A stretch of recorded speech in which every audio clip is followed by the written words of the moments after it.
I will be presenting on the man who invented this, one of the sources of the greatest lights in our generation and generations past, one of the greatest inventions of all time. Today I will be speaking to you about Mr. Lewis Howard Latimer, who invented the carbon filament for the light bulb. My name is Kazi. I attend Modern Day Catholic High School, and I'm a sophomore.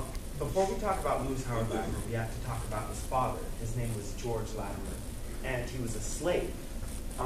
Eventually, he was born in 1818, and he was a slave his entire life until he escaped to Trenton, New Jersey, with his wife, who actually lived at a different plantation.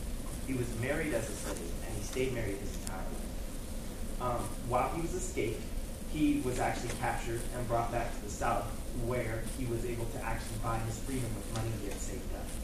Now, while he was escaped with his wife, he was able to have a few children, and one of them was Lewis Howard Latimer, born in 1848. Lewis Howard Latimer, up until 15, doesn't have any documented affairs, but when he was 15, he registered under 18 years old in the Navy during the Civil War, where he served until 1865, July 3rd, where he was honorably discharged after the Civil War ended.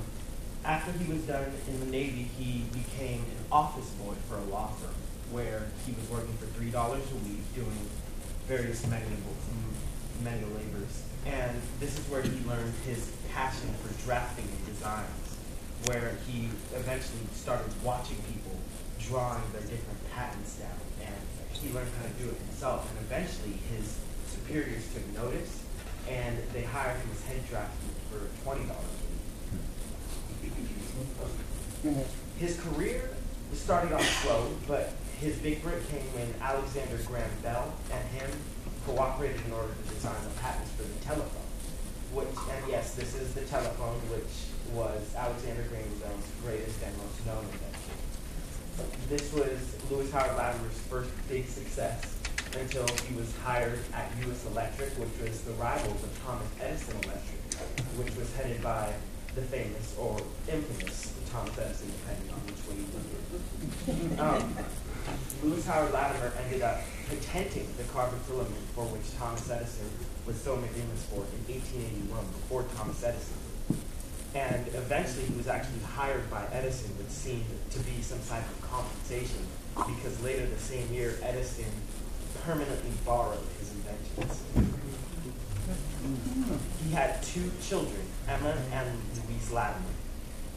Louise Latimer actually went on to become a school teacher in New York, in the New York Public City School District, where she became the first, or one of the first, black female teachers in New York City.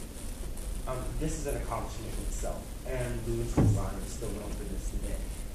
In fact, and later in his life, he brought his problems with the fact that Thomas Edison had taken his invention to the National Board of Patents and later the Supreme Court, but the case was struck due to lack of evidence. And later, even later in his life, in 1911, he was hired on by the U.S. government as the overseer for all patents in the U.S. and kind of approved them as they came through his office. Before we take questions, I would like to say that the reason I chose Lewis Howard Latimer is because as I grew up, I've been around a lot of people, as most people have, and people tell you certain things, and sometimes people will say things such as, Thomas Edison didn't invent the light bulb, he actually stole his ideas from a black man. And eventually I decided to research this to find out if it was true, and I did.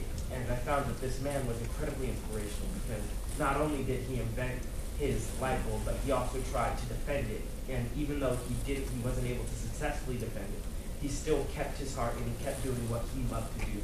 Not for the money, but because he loved to do it. Do you have any questions? Thank you.